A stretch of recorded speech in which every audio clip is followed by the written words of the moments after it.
So I've actually played Okami before, the Wii version to be specific. I know that there's other versions on other consoles, which is cool. You know that you can play it on other games or other systems. And I never actually got into Okami Den, by the way. I know it's out. I think I own it. I'm not actually sure, but I never actually got a chance to play it. I do think it was cool that it was able to continue because there was talk, and you know the first game kind of ended on a "I'll tell you the rest of the story later" kind of a note. So it was nice that they actually were able to continue it. I hope it's a good game. I have no idea if they're able to continue the series. I hope they do. Here's why. Okami is an extremely typical game in everything except its presentation. If this game had typical graphics, you know, just ordinary graphical style, ordinary audio presentation, and ordinary gameplay mechanics, then it would be a completely bog-standard video game. It would basically be a bit of a hybrid between a standard JRPG and a Zelda clone. This is probably one of the best examples I've played recently of why presentation matters when it comes to, well, anything, actually, but especially video games. You know, you can have a fairly typical or fairly normal style game, but if you present it well enough, if you do something interesting enough with it, then you have something cool or interesting or fun or something that you want to play. Like I said, I owned Okami before doing this Rumination. My friend Gary actually pointed it out to me, and we played through a lot of it together. I actually, for this Rumination, was going through as a New Game Plus run, which, by the way, this game has New Game Plus. That's another point in its favor. But there's a lot of things in this that would be just, really? If it was in any other game. Probably the one that really caught me, even though it was a good scene with good music and good presentation, is the scene where it goes across all of Nippon. Oh, I'm sorry, I need to say something really quick. I'm probably going to butcher every pronunciation in this game. I'm not doing it on purpose, okay? I know that people like to point out that I pronounce things wrong, but I'm just cutting you off this time. Don't do it. All the people of Nippon all are like, oh my god, you know, you have helped us. Wolf person. I'm going to make one attempt at this. Amaterasu. I'm going to make that one attempt, and then I'm just going to call you Wolf Person from now on. You know, the player character. The sun goddess. Anyways, you know, oh, you have helped us. You have done all these things for us. We power you up for the last boss fight. You know, it's a bog standard, you know, my friends are my power, spirit bomb kind of a situation, straight out of Dragon Ball Z. And I admit I was kind of like, oh, really? When I saw that. It's a neat scene, don't mistake me, and it is well presented, and that's what saves it. That's my entire point.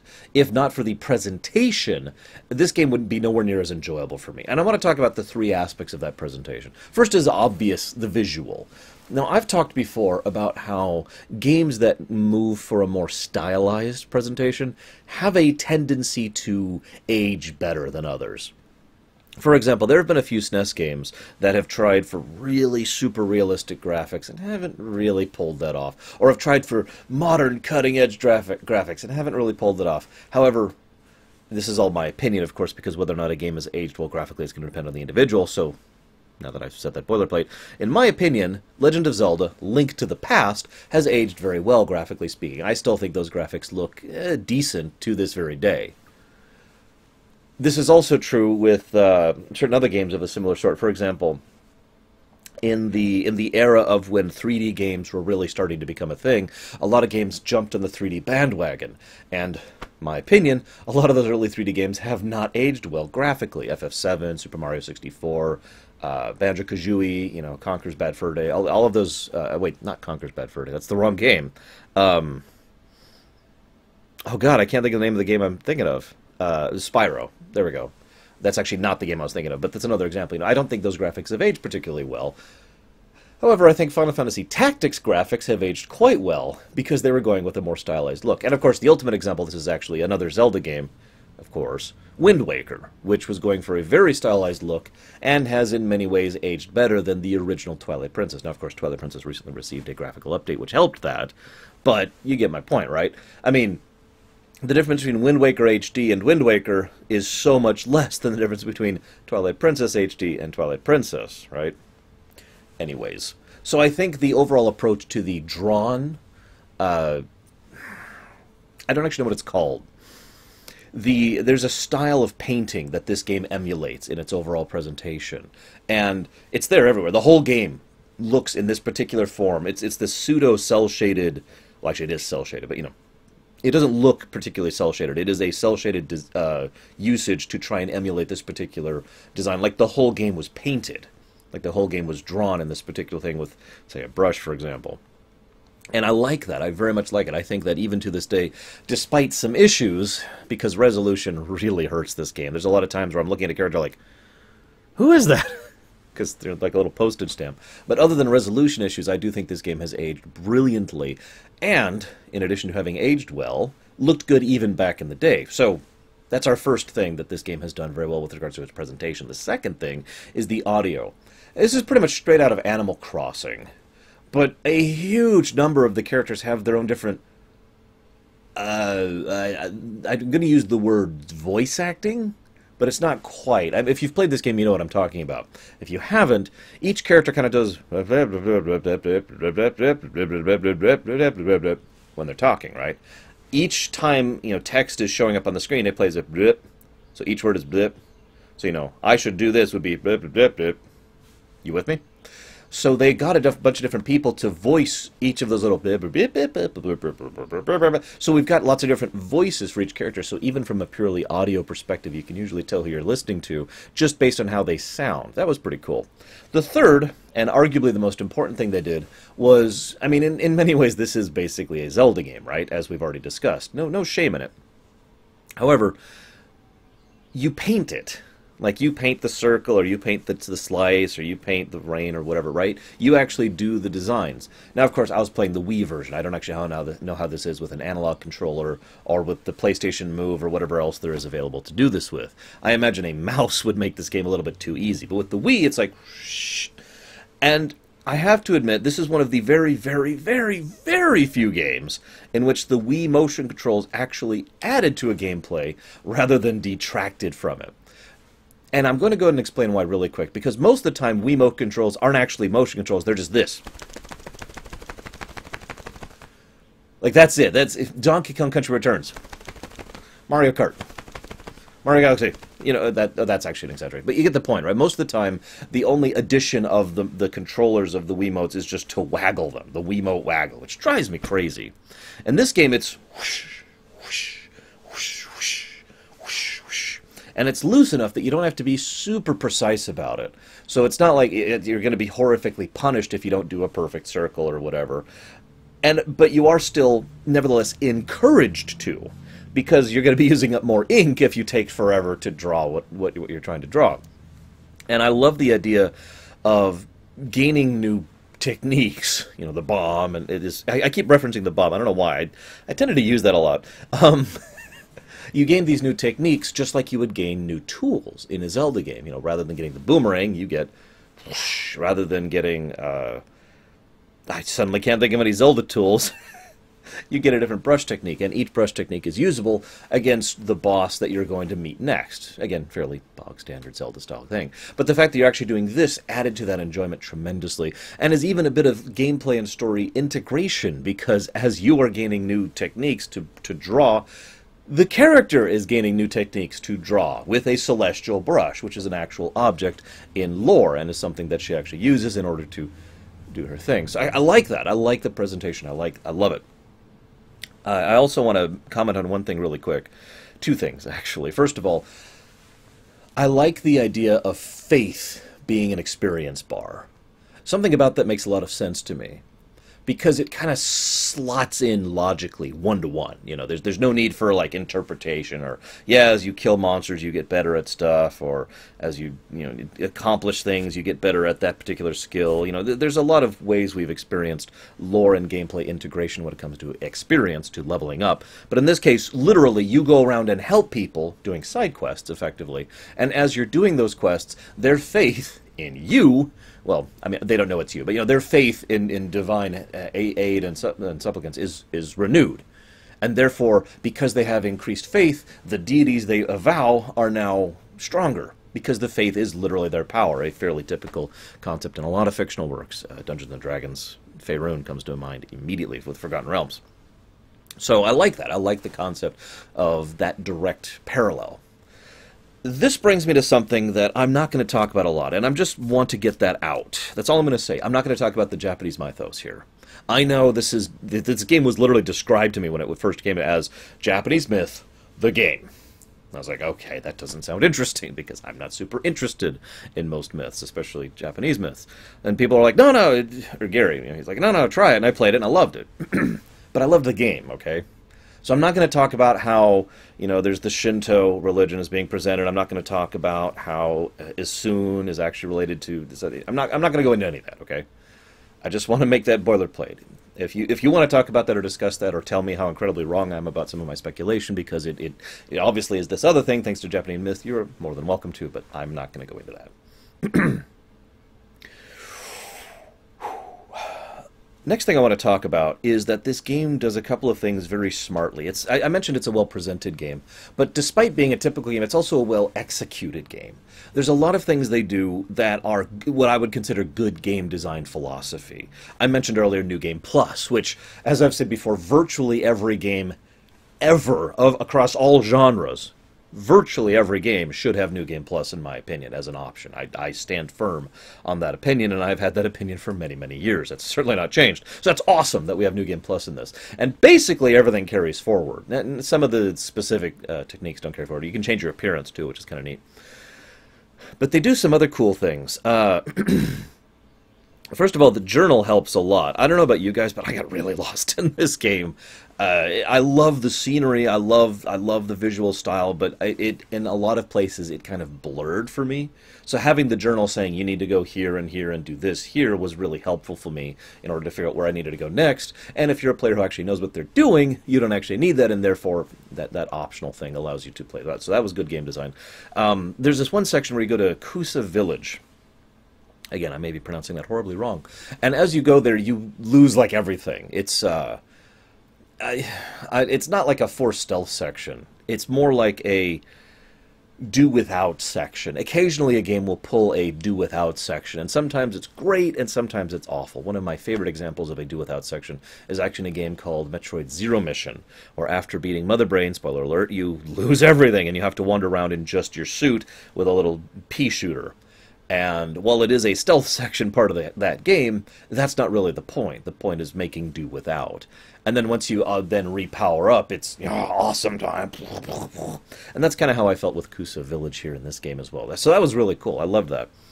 I also love the fact that the game can very clearly be tiered into an act structure. There's 3 acts in this game. There's the Orochi Act, the Ninetales Act, and the Yami Act.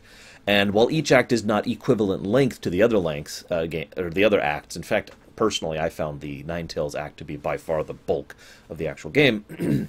Each one, nevertheless, kind of follows a classic literature. I don't know what the proper term is because I'm an uneducated loon, apparently. I really can't think of the term. I know what it is. It's the stair structure. Okay, Act 1, Act 2, Act 3. Right. So Act 1 is almost entirely lighthearted. This is actually the first thing I want to talk about, really. Let's segue here. I love Act 1. It is lighthearted and silly and fun, and it's just, yeah, and I swear this just keeps coming up because I keep having games that talk about this. I swear I didn't plan this, but like with Longest Journey, like with Wishbringer, which I just finished going through, Okami has a lot of ridiculous humor in it, but more to the point, it has a particular form of bad humor that I've always very much enjoyed. I've often said that there's 2 types of humor I find funny: British humor and Japanese humor. British humor, of course, is usually very dry, very witty, very kind of caustic at times, and then Japanese humor is just kind of, hey,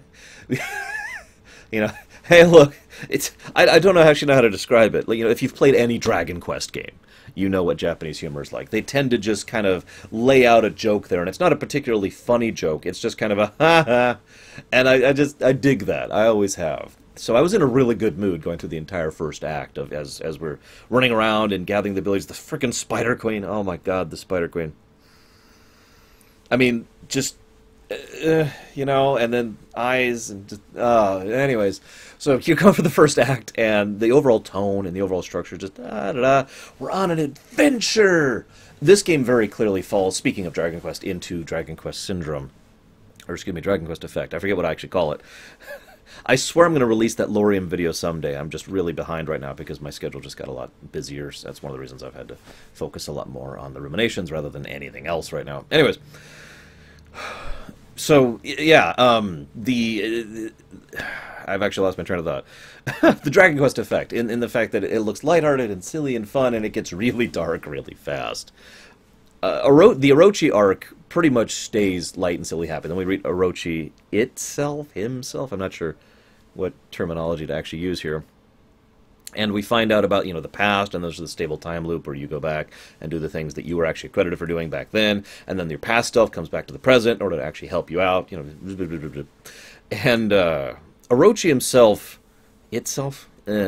still felt fairly lighthearted and silly. It was still just kind of, okay, I'm still with it. The second act, the bulk of the game, had a lot of things. It had Queen Himiko, or Queen? Yes, Queen Himiko. It had the blight situation, which was just kind of horrifying. The whole dragon. Oh, we must kill this dragon who's trying to eat us. Oh, actually, he was our friend. Crap. It did a lot of gut punches as you're going through the second act, and then of course there's the wonderful and amazing reveal that Rao,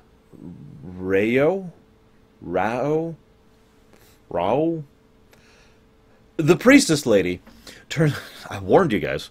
The priestess lady has been dead for years and was replaced by a kitsune, Ninetales in this case. Now, of all the villains in this game, Ninetales is the one I have the most to talk about. First of all, I love the idea of just a particularly powerful fox. It's basically just a kitsune who wants more, and through deviousness and through manipulation and machination has managed to gather up the fox rods and the celestial brush and imitate God, who is trying to ascend to deityhood. Which is actually funny because that's kind of what Orochi was trying to do as well. But I love it more because Orochi was already this big, massive, ridiculously powerful demon, which was powerful like merely his presence caused issues. Ninetales is just a fox, and so I think I enjoy that character more. The idea, of the nobody who has arisen to great heights and managed to accomplish so many horrible things. And of course, when we find the priestess's corpse, the real priestess's corpse, that was just a messed up situation. Especially with the implication that her soul or spirit or whatever you want to call it has not been able to go on because of the nature of her death. Yeah, that's when the game really started officially getting dark, and the reveal about Ninetales was just kind of whew. Quick aside, I know there's been some debate, and I actually debated this with my friend Gary back when we first played this game, and I noticed there was some debate on a few threads about this game as well, as to whether or not Amaterasu, it's the last time I'll try, is stupid or not. Personally, I don't think she is. I think she looked at this situation like, okay, this is probably the best possible outcome. We got to just bite the bullet and expose Ninetales properly in order to defeat Ninetales, in order to ensure that this situation doesn't get any worse. And so it was basically playing along with the situation, even knowing who and what Ninetales was, and only revealed their nature when it was appropriate to do so. I would also be remiss if I did not point out that that is probably an out-of-character decision more than an in-character decision, because they want to spring this on the players, right? They don't have the twist. And you can't have the twist if the main character knows about this from the beginning. And despite the wolf's the main characters, the sun goddess's lack of speaking, there's no real difficulty in making her fairly expressive throughout the course of the game. So it's not like they couldn't have gotten across that something was up with Priestess Rao the whole entire time, right? Anyways, the Ninetale fight was awesome in its own right, especially since, as you're breaking it down bit by bit, it gets more and more pathetic until it reaches the point where it's just this freaking fox. And it's like, chong! And that's the end of that, until you get to the arc, of course. Which brings me to the third arc. Now, before I want to talk about the third arc, I want to talk about a couple things. First of all, I mentioned Himiko. Her gambit was very amusing there. Her desire to more or less literally allow herself to die under pretty specific circumstances to ensure that you would have the availability to find Ninetales and put a permanent end to Ninetales was actually quite clever. And the assistance of the Dragon Queen, whose name I can't remember right now, forgive me, was also pretty much crucial in this. But it was nice to see, as with any properly designed game, I like it when the NPCs have as much of an impact, if not more, than the player character. And I don't mean that in a way that you're irrelevant. I mean that in a way that their actions complement yours. They are it adds to that teamwork feel. You know, obviously this is a single player game, a single party game. I should clarify, not counting Isun, who's obviously with you the entire time, but he doesn't count. You know, so obviously you're just the single character. But if not for the actions of several other NPCs, Himiko being one of the best examples in my opinion, you wouldn't be able to accomplish nearly as much. I like that. I like that you don't sit in a vacuum. I like that you're not Superman. You know, I like that you're Batman. Or Superman with the Justice League. Okay, these are bad analogies. Let's just move on. I like... while we're talking about these characters, I mentioned Isun. I liked Isun, but only a little bit, if I'm being 100% honest. First of all, I know that there's this archetype in Japanese literature, which is basically the character who is useful or knowledgeable or skilled or powerful, you know, in other words, has some significance to them, and also happens to be a pervert. You know, I've seen this in so many aspects of Japanese media. It's a very common archetype. And I don't care for that archetype myself. It's just a preference thing. It's just a coffee thing. You know, it's not really a big deal. But I found myself to be 100%... I know people are going to hate me for this. I found Isun more irritating than I did Navi back in Ocarina of Time. Go ahead, make fun. It's okay. I'm anticipating it. But I still at least liked him. He was still at least a net positive. It was just barely. Probably the only scene I really... well, actually, two scenes, excuse me. There's only two scenes where Isun really shined for me. One was when you actually get shrunk down to his level, and it's like, oh, okay. And the other one is at the end when he pulls the spirit bomb thing, where he's like, okay, we got to do this, furball. You know, or fuzzball, excuse me. Now, that brings me to talking about another character I haven't talked about a lot. And that's Wakka, because I don't actually have a lot to say about Wakka. I mean, yeah, he's got the blitz ball, and he's got, you know, he's voiced by Joe DiMaggio. Oh, I'm sorry, wrong character. I couldn't resist. Every time I see Wakka, I'm thinking of Wakka. I don't even know it's supposed to be pronounced the same. Maybe it's Wakka or Wakka. I don't know. The Moon Tribe guy, okay? Golden hair, hides it behind a thing. Didn't realize he was a guy for a while. Him. I'm going to call him Wakka. So, Wakka is another one of those, you know, typical archetype, stereotype characters, which is, again, fairly common for this game in general because of its presentation. I've talked all about all that already. The, you know, you're a fool, but I'm actually on your side the whole time. Here in the Western tropes, we would refer to that as a jerk with a heart of gold. I can't say I particularly liked Wakka as a character, but more to the point, I don't think I have much to talk about him. I'm only bringing him up because he offers us the only real insight we have into something that I find far more interesting that was never covered. This happens so often to me in video games, in fiction in general. It's like, okay, here's the story and here's the plot, and then something happens that just catches me. It's like, oh god, I want to learn more about that, and then I never do. What's up with the Moon Tribe? I mean, okay, they lived on the moon, and they were very advanced technologically, and then Yami frickin' wiped them out. What else do we know about them?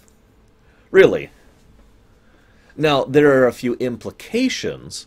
The idea that so I don't want to get into Yami just yet, but, you know, the implication that Yami, as the provider of technology, provided both beneficial technology and destructive technology. There is a possibility that the Moon Tribe actually wiped themselves out. Basically, imagine just about any, you know, apocalyptic scenario we have here on Earth in fiction. You know, the idea of a nuclear war, like in Fallout, or nuclear war in. You get the idea. The idea that they were given access to technology, probably deliberately, in such a way that allowed them to destroy themselves, is something that's kind of implied a couple of times, but never actually discussed outright. Wakka himself, of course, you know, just wants to get the hell out of Dodge, takes the Ark, you know, the Ark of Yamato, down, and is like, ah! Bringing hell with him, basically, without really meaning to, and leading to pretty much all of the events of the game. And, of course, the idea of some ancient, super technologically advanced race is very common in just about all of fiction. I'm not sure if there's much fiction that doesn't do that, to some extent or another. So, okay, I'm with that. But I just wanted to know more. Like, I loved the aesthetic they went for the Moon Tribe. If you're paying attention, it's like clay punk. I don't actually know what, there's cyberpunk, and then there's steampunk, which is, metal, This was like high technology made out of clay. And I thought it was a great aesthetic. It's present in Yami himself as well, actually. It's very cool looking. More! I want to know more! So I don't actually have much else to say about that, because they don't tell us much else. I love the idea that the Moon Tribe are offshoots, basically, of the mortal realm. Because there's the mortal realm, there's the celestial, and then there's the moon, right? Earth, middle, top, right? And the idea that what happened was, years ago, the people down here kind of rose up and then rose up again, and so everyone from all three tiers actually originally comes from down here, and it's just they had completely different development because one's on the frickin' moon and the other's on the celestial plane, and the celestial plane people eventually arose to deityhood, because in this setting, as the game demonstrates several times, you can become a deity rather than needing to be created as one or whatever. And then, of course, the people up here, rather than going for the more magical, more mythical development, went for the more technological development. And that, of course, kind of helps with the whole yin-yang thing, and a lot of the presentation of Yami at the end, which I'm finally going to talk about, because I found Yami to be a surprisingly interesting villain for a villain that never says a single word of dialogue. Usually that's a big negative for me, if you have a villain who doesn't say anything. But Amaterasu never says anything either. It's the last time I'm going to try that, because I'm just picturing my viewers just cringing every time I try to say that name. The Wolf Lady, the Sun Goddess, never says anything either, and yet is fully expressive. Yami never says anything either, but is fully expressive. And in almost every way is the opposite, is the yin to the yang situation. We have in Yami a fairly pathetic-looking fetus-type fish creature, which is only powerful because it happens to have a ton of high-powered clay-punk tech powering it up.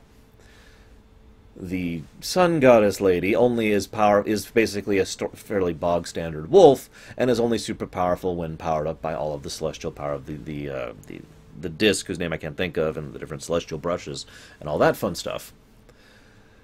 The parallels between the two are fascinating to me, and make it all the more creepy, because what I perceive, everyone talks about how absolutely horrible Yami is, and I don't know if the second game goes more into the Moon Tribe or into Yami, because again, I never actually got a chance to play it. But I love the implication that Yami is the heartless to her nobody. I don't mean literally. I don't mean like they were the original person. What I mean by that is she strikes me as very intelligent, very self-willed, very structured. This has to happen in this way.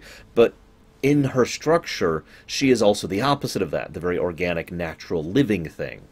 Yami feels more like a force of nature, something that doesn't really think or plan. It doesn't really operate on higher mindsets. It operates on instinct, and yet at the same time is very structured and very organized and very thought in the sense that it is more technologically based rather than organically. I love that parallel between the two, and the implication that Yami, for all of its horribleness, the great Lord of Darkness and all that, is only doing so because that's just kind of what it's supposed to do.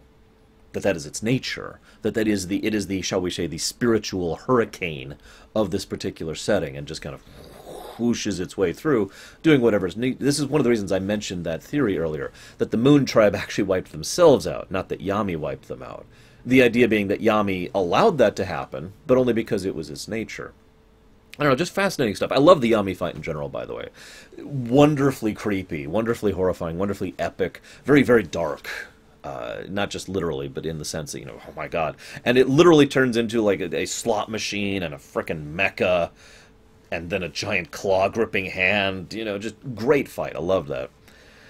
And naturally, as I mentioned earlier, there's that spirit bomb thing there, which again kind of makes sense. Because Yami is just... I know I already said this, so forgive me for rehashing it, but I really feel that this point needs to be hammered, and Yami is just a stupid little fish fetus thing, unless it has its giant mecha suit. Amaterasu, I said it was the last time, I'm sorry, I guess I lied. I didn't actually mean to do that. The wolf thing, I'm going to laugh if I'm actually saying this properly. The wolf thing the main character, the player character, is depowered and helpless until Isun goes around and is like, look, guys, listen, we need to, come on. Until all of that faith powers her up, requiring the external source of power in order to be able to stand on the same level as Yami. I love that. And of course, that leads to one of the undercurrent themes of the overall work, which is, well, the kind of theme that I actually don't agree with personally, but is very Eastern in general. The theme of knowing your place, basically. The theme of having your spot in the overall tapestry and being a part of the whole, right? The idea of... there's several side quests where it's like, oh, I want to go do this. Well, you shouldn't. Why? Well, because you are meant to do this.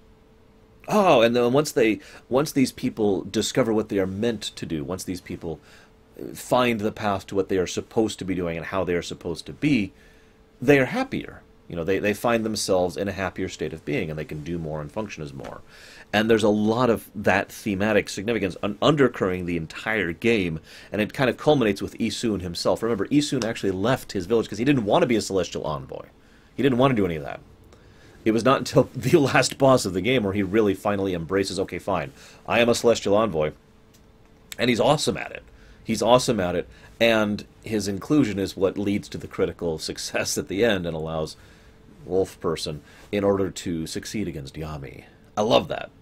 It is very well presented, despite... And again, that goes to the point of the game as a whole. Very, very, very well presented, if somewhat typical, game. I highly recommend it if you have not played it. I can't recommend any particular version. I mean, I obviously played the Wii version, but I can't recommend the other versions because I haven't played them, so I have no idea if they're any good or not. Please feel free to let me know. Otherwise, I guess I'm done. And I'll see you guys next time.